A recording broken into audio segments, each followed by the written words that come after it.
Notre invitée Valérie Pécresse, bonjour. Bonjour. Merci d'être là. Rentrée pour tout le monde, rentrée politique pour vous hier, je vais y revenir évidemment. Et puis la rentrée scolaire, collège, lycée, c'est aujourd'hui et demain. Je crois que vous avez un petit cadeau. Ordinateur et tablette numérique en classe de seconde ? Mais écoutez, pas seulement. J'ai fait de la question du pouvoir d'achat la priorité de la rentrée. Oui. Et ça veut dire qu'au moment de la réforme du lycée que présente Jean-Michel Blanquer, tous les manuels changent. Oui. Pour tous les élèves de seconde, Oui. tous les élèves de première. Eh bien, la région a décidé d'offrir tous les manuels gratuits aux élèves de seconde et aux élèves de première, parce qu'on sait qu'aujourd'hui, le pouvoir d'achat est une question lancinante pour les Français, et que je ne voulais pas qu'ils aient à leur charge les 250, 300 euros de manuels scolaires. Donc, tous les manuels seront gratuits, et en plus, comme je me suis dit que c'était l'occasion ou jamais, j'ai demandé aux lycées qui le souhaitaient, s'ils souhaitaient passer au 100% numérique, c'est-à-dire mettre ces manuels sur des tablettes et arrêter le papier au lycée. Et il y a 50% des lycées qui m'ont dit oui. Et dans ces lycées, de la même manière, parce que vous savez, l'Île-de-France, c'est la région de toutes les prospérités, mais c'est aussi la région de toutes les inégalités, j'offre les tablettes et les ordinateurs à tous les élèves qui passent au tout numérique, et je les offre aussi aux enseignants, parce que je veux que les enseignants puissent avoir aussi le contrôle de leur classe et les mêmes outils que leur classe. Valérie Pécresse, on en parlait ce matin sur RMC, sur toutes les radios, sur toutes les télévisions. Une femme a été tuée, encore une, à Cagnes-sur-Mer ce week-end. La 100e depuis le début de l'année. Les violences faites aux femmes par son conjoint, par leur compagnon, par leur mari, deviennent insupportables. Le Grenelle des violences conjugales, qui commence demain, vous croyez que c'est utile ? Vous croyez que ça va déboucher ? Il faut que ça débouche sur des décisions, Valérie Pécresse ? D'abord, ce 100e meurtre m'a bouleversée hier, parce que cette question de la défense des femmes, c'est une question que j'avais mise au cœur de mon projet régional avant mon élection, et sur laquelle on a déjà fait beaucoup. On a doublé le nombre de femmes qu'on accueille dans des logements sociaux de la région. 200 femmes qui sont accueillies chaque année en priorité dans les logements de la région, parce que le sujet, quand on est battu, c'est de pouvoir quitter son domicile et d'être immédiatement hébergé, de pouvoir garder ses enfants avec soi. Donc ça nécessite un logement. Et de la même façon, nous accompagnons beaucoup d'associations qui s'occupent de garder les enfants pour qu'on puisse aller porter plainte.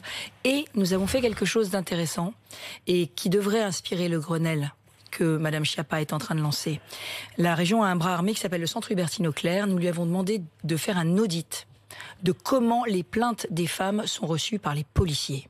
Parce que vous avez vu, un certain nombre de ces meurtres ont été commis alors que les femmes sont venues plusieurs fois sonner l'alerte au commissariat. Plusieurs fois, elles ont dit « je suis menacée de mort par mon conjoint, par mon ex, par mon compagnon ». Et les policiers disent « oui », ils prennent la plainte, ils disent « déposez même pas plainte, faites une main courante » et il se passe rien. Et quelques mois plus tard, la femme est tuée. Donc pour éviter cela, nous allons proposer au ministère de l'Intérieur de former, avec ce centre Hubertine Auclair, ces femmes, ces chercheuses, les policiers, à écouter la parole des femmes, à la respecter et à déposer les plaintes et à enregistrer les plaintes. Il y a aussi d'autres mesures qu'il faut absolument développer. C'est le téléphone grand danger. Alors je l'ai généralisé dans les 8 départements d'Île-de-France. Bon, le bracelet électronique anti-rapprochement. Absolument. Qui est à peine testé. Enfin, l'hébergement des victimes, vous en avez parlé. Vous savez que moi je me suis... Et puis, dites-moi, qu'en pensez-vous ? Retrait effectif de l'autorité parentale en cas de violence conjugale. Vous y êtes favorable ou pas ? Eh bien écoutez, ça me fait plaisir que vous en parliez. Oui. Parce que quand j'étais députée sous François Hollande, j'ai proposé un amendement pour que lorsqu'il y a une séparation et qu'il y a une demande de garde alternée par un parent violent qui a été condamné, on lui refuse la garde alternée. Eh bien cet amendement avait été rejeté à l'époque par le gouvernement, sans doute parce qu'il était porté par moi, parce que tout le monde me disait que c'était une bonne idée, mais on me disait on peut pas le faire. Bah si, on peut le faire. Quand une femme est victime de violence, il n'y a rien de pire que d'autoriser la garde alternée pour son conjoint. Bien. Possibilité pour les victimes de dissimuler leur nouvelle adresse, ça aussi, ça devrait être systématique. Absolument. Mais vraiment, je pense que l'efficacité, c'est le bracelet électronique d'éloignement et c'est le téléphone grand danger, parce que l'idée, c'est que vraiment, on ne puisse pas approcher. Vous savez, moi, j'ai eu un cas dans une association que j'ai visitée à Fresnes d'un mari violent qui sort de prison et qui vient frapper chez sa femme. Alors, il sort de prison, personne au niveau judiciaire, n'avait pris la peine, parce que ça n'est pas prévu par les procédures, de prévenir la victime que son mari, qui certes avait purgé sa peine, donc il était blanchi au regard de la société, mais c'était quand même un mari violent qui était en prison à cause de sa violence. Eh bien, il revient chez sa femme, il frappe à la porte, et personne ne l'a prévenu qu'il est sorti de prison. Valérie Pécresse, 8h39, comment va votre petite boutique ? Non, je vous dis ça parce que Guillaume Larrivé, hier, l'un des candidats à la présidence des Républicains, parlait de votre petite boutique. Et je crois qu'il a absolument pas compris quel est l'esprit de ma démarche. Moi, je crois qu'il faut construire une alternative à Emmanuel Macron, et je crois qu'il y a une urgence démocratique à le faire. Parce que si on ne la construit pas, un jour, les extrêmes se coaliseront, un jour, l'opposition ne sera représentée que par Marine Le Pen, et un jour, Marine Le Pen arrivera au pouvoir. Le président de la République est à 30% dans les sondages en popularité. Donc s'il y a une coalition des extrêmes, elle peut gagner la présidentielle. Alors, il faut inventer une alternative démocratique, compétente, crédible à Emmanuel Macron. Et cette alternative, c'est la reconstruction de la droite. Mais elle passe par 3 piliers. Un pilier central, les centristes, un pilier de droite conservatrice, c'est les LR, mais il faut construire la droite moderne. Et cette droite moderne, j'essaye de la bâtir, j'essaye de faire revenir tous les électeurs de droite qui nous ont quittés pour aller voter Macron. Depuis 2 ans, j'essaye dans les LR, depuis 2 ans, ma voix est étouffée, donc j'ai décidé de la porter à l'extérieur, et avec Libre, de construire ce logiciel d'idées de la droite moderne. Oui, vous n'êtes pas la seule. Hein. Ah bon ? Il y avait à la Baule les Républicains. Écoutez, je crois que je suis très seule, au contraire, dans cet exercice. Mais... Vous étiez à Brive. Laurent Wauquiez, lui, était sur le mont Mézin, un peu tout seul. Il y avait la fête de la pomme, avec François Baroin. Xavier Bertrand, lui, sera à la télé mi-septembre. Bruno Retailleau a fondé la Force républicaine. Guillaume Pelletier, les Populaires.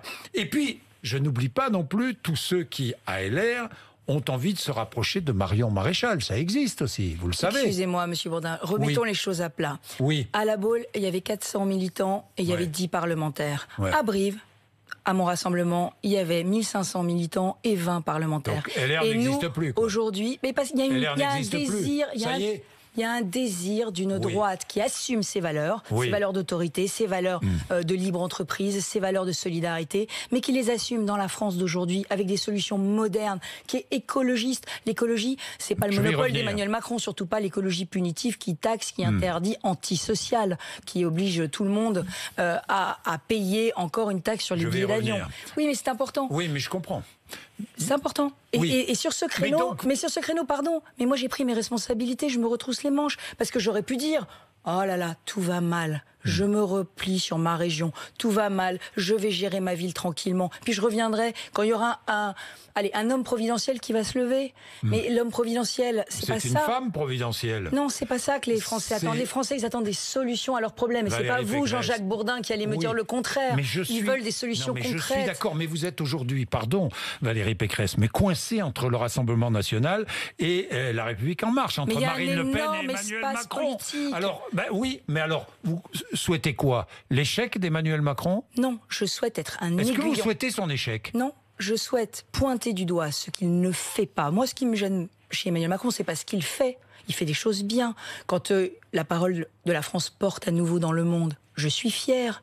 Quand il tient tête au président brésilien Bolsonaro, qui est une espèce de soudard, et en plus qui nie la catastrophe amazonienne, et qui veut nous faire signer un accord du Mercosur. L'Amazone brûle toujours, hein, je voudrais le rappeler. Bien sûr. Au passage. Et par ailleurs, on voulait signer un accord de libre-échange pour permettre aux biens brésiliens de venir au détriment de notre agriculture. Donc, moi, je suis contre contente. le Mercosur. Je suis pour le libre-échange parce que je pense que ça enrichit les peuples, mais l'accord du Mercosur tel qu'il avait été négocié était un accord qui sacrifiait nos agriculteurs. Vous êtes d'accord avec le président de la République, là? Je suis d'accord, mais je trouve qu'il a mis beaucoup de temps à nous entendre parce que ça fait des mois que je lui dis que nos agriculteurs font de la qualité, qu'ils font des efforts énormes environnementaux. Il ne faut pas signer cet accord, il faut le dénoncer. Il faut le dénoncer, c'est ce que le président de la République a enfin reconnu. Et j'en suis contente. Quand il fait quelque chose de bien, je le dis, mais je dis qu'il ne fait pas le quart de ce qu'il faudrait pour redresser le pays en matière d'autorité, en matière d'immigration, en matière de laïcité, mais aussi en matière de réforme et de réduction des dépenses et des impôts. Les baisses d'impôts, ça vient des baisses de dépenses. Pourquoi j'ai réussi à payer 200 000 tablettes à des lycéens cette année, Monsieur Bourdin? Pourquoi j'ai réussi à faire la gratuité des manuels scolaires? Parce que j'ai fait 1 milliard d'euros d'économies depuis que je suis arrivé à la région. J'ai supprimé 15 structures. Alors à chaque fois qu'on en supprime une, on vous dit qu'elle est indispensable. Qui sait aujourd'hui dans le pays les structures que j'ai supprimées. 80% de frais de structure. Et bien cet argent, je l'ai rendu aux Franciliens. Et si l'État avait fait pareil, c'est des dizaines de milliards d'euros d'impôts en moins position, aujourd'hui. Emmanuel Macron, puisque vous le qualifiez d'homme de gauche, de centre-gauche. Un libéral de gauche. Libéral de gauche. Oui, libéral de gauche. Il est libéral, oui. Comme vous d'ailleurs. Comme moi. Mais la différence, c'est que moi je suis une gaulliste libérale et les libéraux gaullistes sont plus interventionnistes que M. Macron. M. Macron, c'est Tony Blair. C'est un libéral à l'anglo-saxonne. Et moi, ce qui me gêne, c'est que je crois que fondamentalement pour lui, le monde, c'est le tout marchand. Et il y a un certain nombre de sujets sur lesquels on n'est vraiment pas d'accord. Alors Valérie Pécresse, vous avez vu aussi celles et ceux qui ont envie d'adhérer ou de créer la République des maires. Vous avez entendu parler de ça. C'est une association de maires, anciennement ou toujours les Républicains, qui pourraient créer une sorte d'association d'élus de centre-droit pro-Macron. Oui. Écoutez, moi, ce que je vois, c'est de la cuisine, quoi. Ce que je vois aujourd'hui, c'est effectivement des maires qui font bien leur travail et qui, localement, inventent des solutions nouvelles de terrain. Vous comprenez qu'il puisse y avoir des alliances entre des Républicains et La République En Marche ? Moi, je dis à tous les maires de la droite et du centre, restez fiers de vos valeurs. N'allez pas vous vendre à quiconque. Restez fiers de vos valeurs, fiers de votre bilan. Prenez sur votre liste tous ceux qui partagent votre projet, votre ambition pour votre ville, mais n'allez pas faire de la cuisine politicienne. Vos électeurs et vos administrés ne vous le demandent pas. Hier, j'étais à Bordeaux. J'étais à Bordeaux chez mon ami Nicolas Florian. Vous savez, qui est le successeur d'Alain Juppé. Nicolas Florian, il fait 100% Bordeaux. Parce que c'est ça ce que les Français attendent d'un maire. Et c'est pour ça qu'il a tout mon soutien. Mais il renie pas qui il est, il renie pas son histoire. Et lui a un adversaire, La République En Marche, à Bordeaux. Et alors qu'il est le successeur d'Alain Juppé. Oui, Valérie Pécresse, vous êtes au-dessus de la mêlée, si j'ai bien compris. À Brive, j'ai écouté votre discours avec attention. Il est intéressant, ce discours. Finalement, vous avez beaucoup parlé de 2022.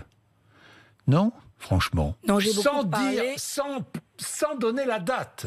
Mais dans votre esprit, vous pensiez à 2022, dans votre discours, Valérie Pécresse. Je pensais à 2022 parce que je suis obsédée par l'idée que si Macron échoue, Emmanuel Macron échoue, et ça peut arriver, regardez la crise des Gilets jaunes, elle est toujours là, les Français n'arrivent pas à vivre décemment de leur salaire, de leur retraite. Je me dis, s'il échoue, nous aurons Marine Le Pen. Et c'est tout ce contre quoi je me suis engagée depuis le début. Alors je me retrousse les manches. Vous vous battrez contre la possible arrivée de Marine Le Pen. Je me battrai pour construire une alternative crédible à Emmanuel Macron, parce que c'est ça que les Français attendront si jamais il échoue. Donc vous pourriez être candidate à la présidentielle en 2022. En tout cas, je veux participer à la reconstruction de la droite et je veux y porter une parole je suis sur le conditionnel. Vous pourriez être candidate à la présidentielle de 2022. Monsieur Bourdin, vous répondre aujourd'hui, ce serait mais parce que vous y que pensez. Mais Valérie la Pécresse, question des personnes n'est pas. Non, mais la question si vous m'aviez répondu oui. Non, la question des personnes n'est pas à l'ordre du jour. Et ça veut dire qu'il faut faire des idées. Il faut bien qu'une personne incarne. Vous parlez de ce recours. On est bien d'accord de ce recours. Ça n'est pas une guerre d'ego, ça n'est pas une guerre des chefs, c'est une bataille d'idées. Il faut refonder le logiciel politique de la droite. Il faut que la droite, qu'on sache ce que ça veut dire être de droite aujourd'hui dans la France. C'est ce que vous voulez faire, refonder. Oui. Oui. Oui. Bon. Et oui, ça passe par la présidentielle de 2022. Vous le savez bien, Valérie Pécresse. Ça passe par un rassemblement de la droite conservatrice, d'une droite moderne à reconstruire entièrement, qui doit être le pilier central. Une alternance et des centristes. Une alternative, les deux, à Emmanuel Macron. On est bien d'accord. Oui, monsieur. Et vous la porterez. Eh bien, je serai parmi avec tous ceux qui veulent la porter avec moi. Vous la porterez.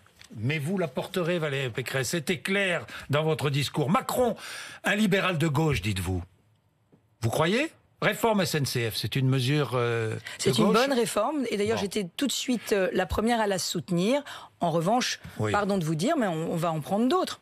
La fin de l'ISF, tiens. Oui, libéral.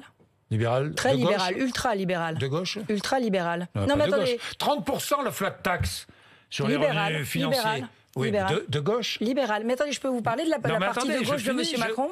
Allez-y, parce que j'en ai d'autres.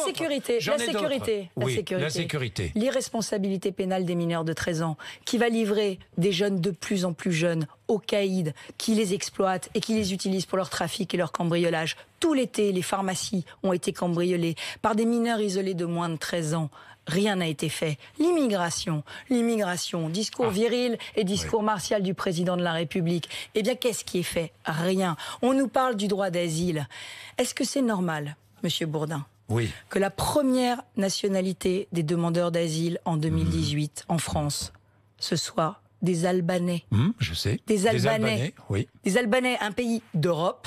Un pays qui n'est pas sûr. dans l'Union européenne. Non, un pays d'Europe, un pays sûr, qui veut rentrer dans l'Union européenne. Est-ce qu'on peut considérer que des milliers d'Albanais peuvent demander l'asile en France? Ils resteront, ils vont être déboutés du droit d'asile parce qu'ils ne sont pas en péril chez eux, excusez-moi de vous dire.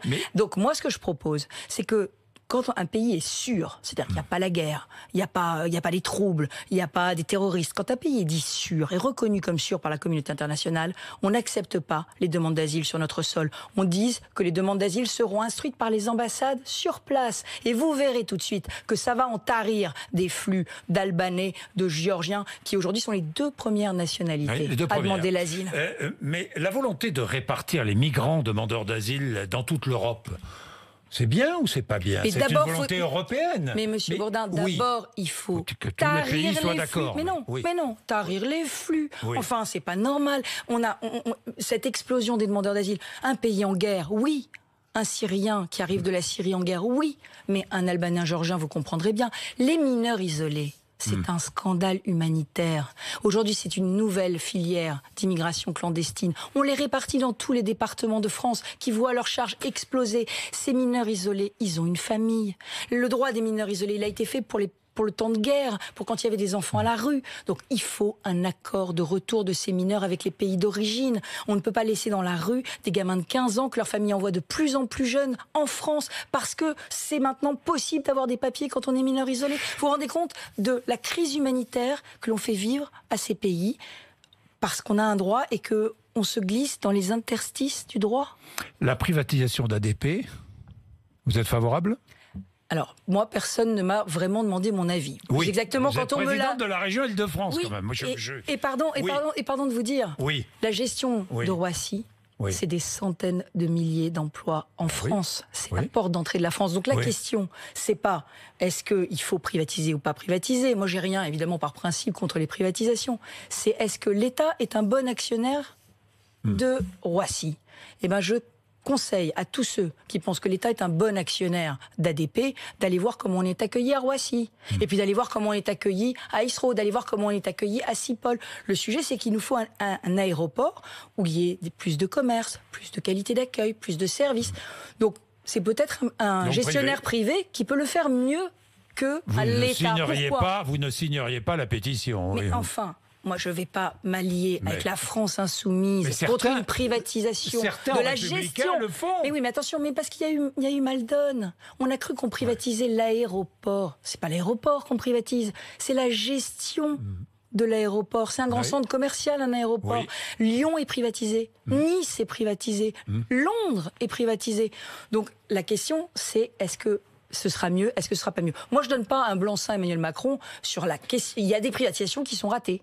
Toulouse, c'est raté. J'ai deux questions. Mais enfin, on est des libéraux. On est des libéraux de droite, quand même. Sur l'écologie, les pesticides. Interdiction, vous avez vu ce débat, de l'utilisation de pesticides à moins de 150 mètres d'une habitation. Vous êtes favorable ou pas? Oui, je suis favorable. Je suis favorable parce que je pense... En Île-de-France, vous pourriez, je sais pas, il y a des maires qui commencent à réfléchir à cela? Je pense qu'il faut qu'on fasse attention sur ces questions. Il faut vraiment qu'on ait des évaluations en santé qui soient plus fines. Et moi, à la région, je suis prête à les financer, je l'ai dit, sur tout ce qui est perturbateur endocrinien. Je pense qu'on n'a pas fait assez de recherche. Sur les particules ultra fines qui sont dans l'oxygène, dans l'air, on n'a pas fait assez de recherche. La région Île-de-France va être leader sur tout ce qui est pollution de l'air, et nous avons un domaine d'intérêt majeur en recherche là-dessus. Nous sommes la région la plus polluée de France. Nous voulons être moteur parce que on sait, malheureusement, et ça atteint après toute l'image de notre agriculture, mais aussi toute l'image de nos transports, de nos industriels. On sait qu'il y a pas assez de recherche sur les effets de certains produits sur l'homme. Donc moi, je veux une croissance sobre et saine qui croit au progrès, mais qui ne nie pas aussi les dangers de certains produits. Cédric Villani, candidat à la mairie de Paris, serait un bon candidat? Écoutez, moi, vous pourriez le soutenir? Moi, pour l'instant, je n'y vois pas très clair sur qui sera candidat, mais surtout, je vais vous dire, là encore, Monsieur Bourdin, au risque de vous décevoir, tout ça, c'est pas seulement une question de personne, c'est peut-être aussi une question de projet pour Paris. Donc moi, vous me permettrez d'attendre, de connaître et les personnes, mais aussi et leurs projets pour Paris. Et dernière question, est-ce qu'au 1er décembre, les transports seront gratuits pour les personnes âgées en Île-de-France? Non, ils seront à demi-tarif. Pour les seniors, c'est le pass senior que j'ai promis parce que vous savez qu'il y avait une injustice tarifaire qui est que les salariés, ils sont remboursés 50% par leur employeur. Les jeunes, ils ont le pass imaginaire à 50%, qui d'ailleurs n'augmente pas à cette rentrée, mesure de pouvoir d'achat. Les enfants aussi.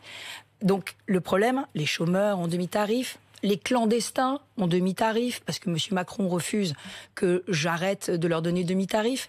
Et les retraités payés plein pot, c'était une injustice. Elle sera réparée le 1er décembre. Merci Valérie Pécresse d'être venue nous voir. 8h54 RMC BFM TV.